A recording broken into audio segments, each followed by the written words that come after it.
ఎప్పుడో అన్నారు. సోమపల్లి వారు జీవించి ఉన్నంతకాలం దేశానికి తన ఉద్యోగం ద్వారా, తన సాహిత్యం ద్వారా సేవలు అందించారు.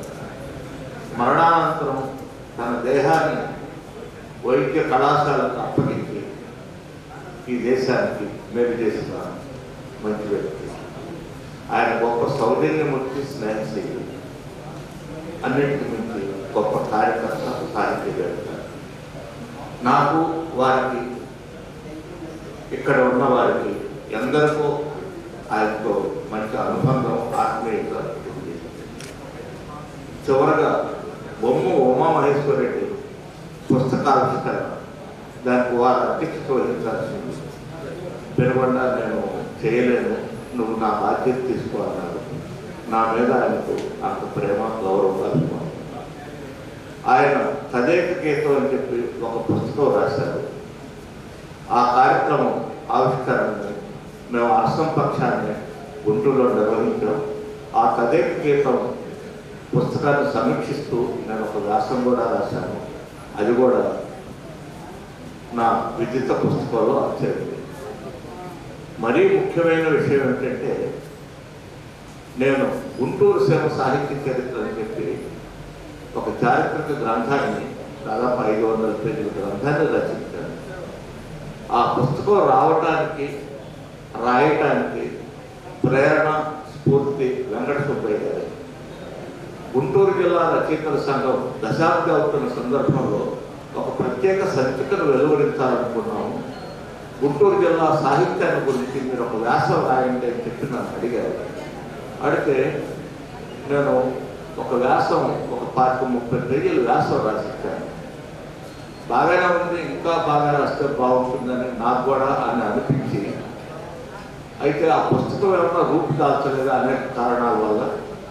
అయితే తర్వాత నేను మళ్ళీ కృషి చేసి ఆ పుస్తకాన్ని వెలువరించాను. ఆ పుస్తకాన్ని ఆవిష్కరించింది కూడా వెంకట సుబ్బయ్య గారు అని చెప్పి మీకు గుర్తు చేస్తున్నాను. వెంకట సుబ్బయ్య గారు గుంటూరు జిల్లా రచయితల సంఘం అధ్యక్షులుగా, ఆంధ్రప్రదేశ్ రచయితల సంఘం అధ్యక్షులుగా ఉండి నిర్వహించిన కార్యక్రమాలు అసంఖ్యాతం. బ్రాహ్మణ కోడూరులో మాగోకలి అనే ప్రసిద్ధ కథా రచయిత, మాయబజారు ఇటువంటి చిత్రకారుడు వ్యవహరించిన గొప్ప కథా రచయిత మాగోకలి సత్యజయంతి సభకి నన్ను, శివశంకర్ని పిలిచి, ఇంకా హనుమారెడ్డి గారిని పిలిచి ఆ కార్యక్రమాన్ని గొప్పగా నిర్వహించారు. అది మేమందరం చేయాల్సిన కార్యక్రమాన్ని వారు చేయటం, మమ్మల్ని భాగస్వాములు చేయటం అంత గొప్ప విషయం. అంతేకాకుండా మనకు విషయం ఏంటంటే, హనుమారెడ్డి గారు ఒంగోలులో సభలు నిర్వహించారు 3 రోజుల పాటు. నేను, శివశంకరు, మా వెంకట సుబ్బయ్య గారు అందరం పాల్గొన్నాం. తెల్లారేసరికి హనుమారెడ్డి గారు చనిపోయారని చెప్పి తెలిసింది. ఆ రోజు నేను పుస్తకావిష్కరణ కూడా పెట్టుకున్నాను. అయితే ముందు పుస్తకావిష్కరణ చేసి వెంటనే నేను, చలపాక ప్రకాష్, వెంకట సుబ్బయ్య గారు వెళ్ళాను. అసలు నిజంగా వెంకట సుబ్బయ్య గారు బావులమని నా దగ్గర ఏడ్చారు. హనుమారెడ్డి గారు చనిపోవడం ఆయనకు చాలా విషాదాన్ని కలిగించిందన్నమాట.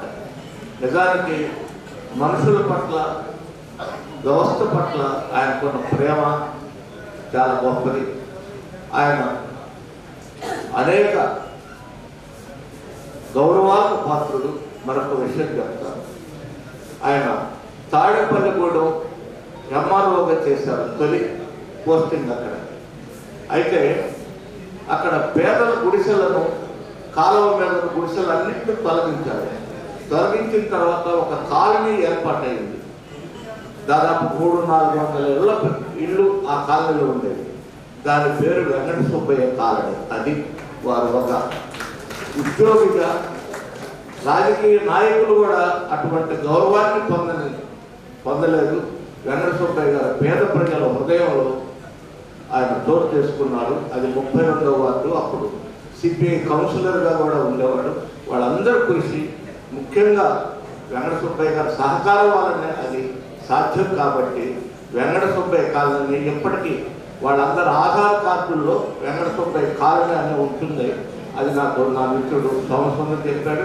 మన సోమసుందరం ఒక మంచి వ్యాసాన్ని కూడా విశాలంలో ఆయన మన మిత్రుడు మరుసటి రోజు రాశాడు. అలాగే సోదరుడు వేల పుందరావు కూడా చేరుకెట్టిన శిల్పశీర్షికతో ఆంధ్రజ్యోతిలో అద్భుతమైన వ్యాసం రాశాడు. అలాగే ఇంకొక మాట, గోపి గారు నేనే పోయినట్లుగా ఉందని చెప్పి తన దుఃఖాన్ని వెలువరించారు.